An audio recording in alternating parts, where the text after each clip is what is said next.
भगवान को भक्त प्यारा। शहंशाह अकबर ने एक बार बीरबल से सवाल करते हुए कहा, बीरबल, हमने सुना है कि हाथी की पुकार सुनकर श्री कृष्ण उसकी सहायता करने के लिए नंगे पांव दौड़े चले आए थे। ना उनके साथ नौकर थे, ना कोई सिपाही था, ना कोई घोड़ा गाड़ी। बीरबल, हमारी समझ में इसका कारण नहीं आता। क्या उनके पास नौकर नहीं थे या नौकरों का अभाव था? बीरबल थोड़ा मुस्कुराए, फिर बोले, जहांपनाह, मैं इसका जवाब देने के लिए आपसे कुछ दिनों का समय चाहता हूँ।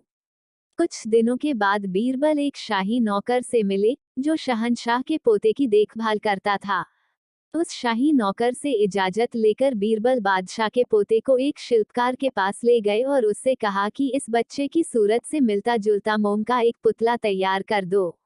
पुतला जब तैयार हो गया तो बीरबल ने पुतले को शाही वस्त्र आभूषणों से सजा दिया। फिर उन्होंने मोम के पुतले को उसी नौकर को देते हुए कहा, इस पुतले को रोज की तरह बादशाह के सामने ले जाना और पास के तालाब में फिसल जाने का नाटक करते हुए गिर पड़ना। लेकिन इस बात का अवश्य ध्यान रखना कि पुतला तालाब में गिरे और तुम तालाब के किनारे पर ही गिरना। अगर तुम इस नाटक को करने में सफल रहे तो तुम्हें ढेरों इनाम मिलेंगे। शाही नौकर ने इनाम के लालच में बीरबल ने जैसा कहा था वैसा ही किया।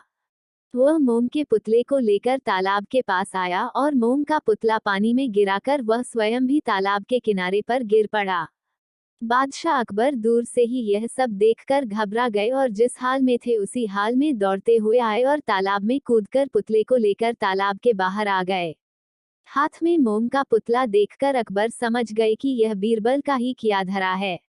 बीरबल ने झट से कहा, जहांपना, इतने नौकर चाकर हैं, घोड़ा गाड़ी हैं, सिपाहियों की इतनी बड़ी फौज है, फिर भी आप स्वयं अकेले ही तालाब में क्यों कूद पड़े? शहंशाह अब कहते भी क्या, वह तो आश्चर्य से भरे मौन खड़े रह गए। बीरबल हंसने लगे, हुजूर, अब तो कुछ कहने की जरूरत ही नहीं है। जिस तरह से आपको अपना पोता प्यारा है, उसी तरह से भगवान श्री कृष्ण को उनके भक्त प्यारे हैं। यही कारण है कि गजराज की एक पुकार पर पैदल ही दौड़े चले आए थे। बादशाह अकबर बीरबल के जवाब से संतुष्ट थे और उन्होंने बीरबल को ढेरों इनाम से सुशोभित किया। आराम से जो मरे वो सुखी।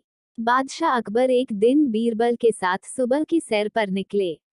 एक नंगे आदमी को देखकर उन्हें गुस्सा आ गया। उन्होंने बीरबल से पूछा, बताओ बीरबल, सबसे अधिक सुखी इस दुनिया में कौन है?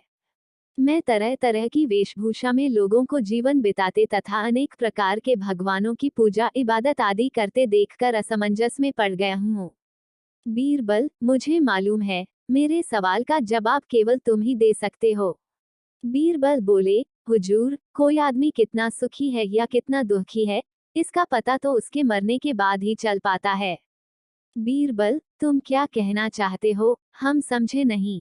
शहंशाह अकबर ने कहा। बीरबल बोले, जहां पनाह, आज जो आदमी सुखी है, वही कल को मुसीबत में पड़कर दुखी हो जाता है।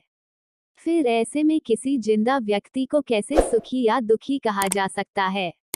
यहाँ अनगिनत ऐसे आदमी हैं, जो दिखते तो सुखी हैं, पर उनका दिल दुखों से भरा पड़ा है। फिर उन्हें सुखी कैसे कहा जा सकता है? हुजूर, मेरी राय में तो जो व्यक्ति सुखपूर्वक मरता है, वही सुखी होता है। 100 के बदले 150 अशफियां। बादशाह अकबर दरबार में बैठे हुए दरबारियों से बातचीत कर रहे थे। इसी बीच दरबार में दो व्यक्तियों को हाजिर किया गया। बादशाह ने उन दोनों को गौर से देखा।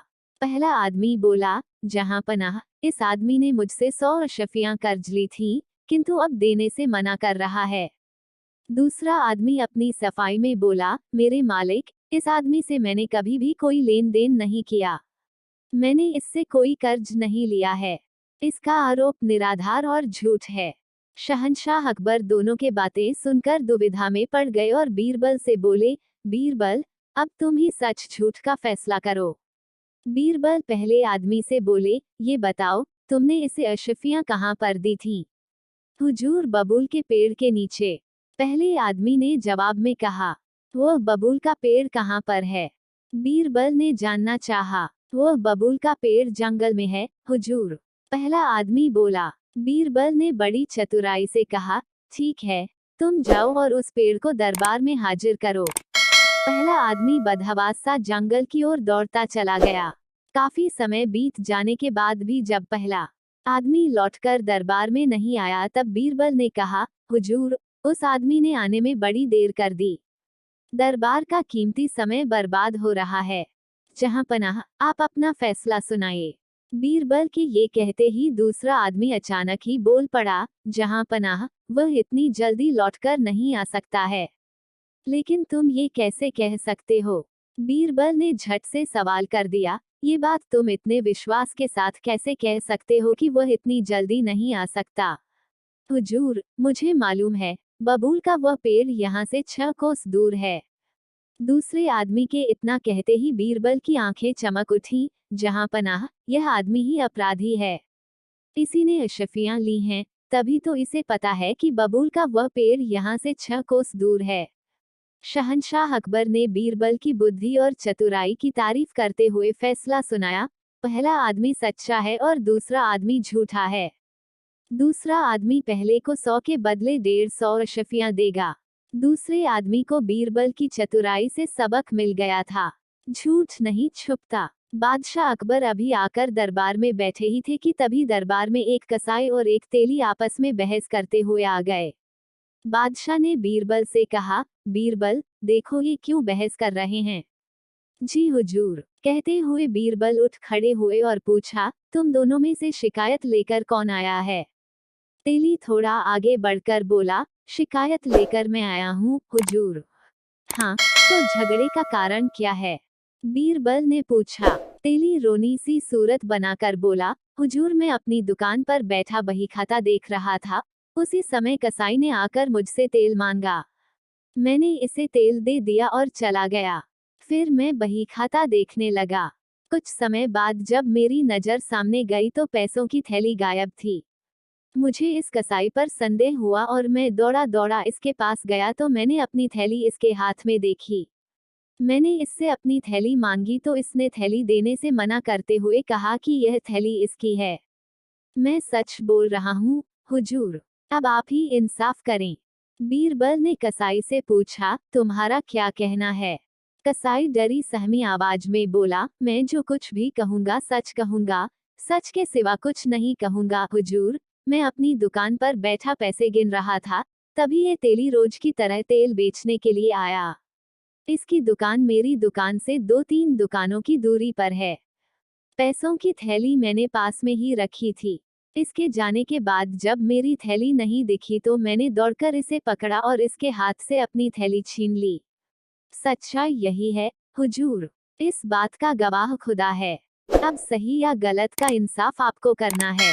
बीरबल ने पैसों की थैली अपने पास रख ली और उनसे कहा, फैसला कल होगा। तुम दोनों घर जाओ। उन दोनों के चले जाने के बाद बीरबल ने थैली के पैसे धुलवाए तो उनमें तेल थोड़ा सा भी नजर नहीं आया, बल्कि मांस की दुर्गंध आई, जिससे यकीन हो गया कि थैली और पैसे दोनों ही कसाई के हैं। दूसरे दिन दरबार लगा। दरबार में कसाई और तेली हाजिर हुए। बीरबल ने उन्हें अपना फैसला सुनाया तो तेली चीखने चिल्लाने लगा। बीरबल ने सिपाही से कहा, तेली की पीठ पर 100 कोड़े बरसाए जाएं। बीरबल ने जैसे ही उसे कोड़े लगाने का हुक्म दिया उसने तुरंत अपना अपराध स्वीकार कर लिया। पैसों की थैली कसाई को दे दी गई। तेली को दंडित करके छोड़ दिया गया। बादशाह ने कहा, बहुत खूब बीरबल, हम तुम्हारे इस न्याय से बहुत खुश हैं। झूठ कभी छुपता नहीं है, वह एक दिन पकड़ा ही जाता है।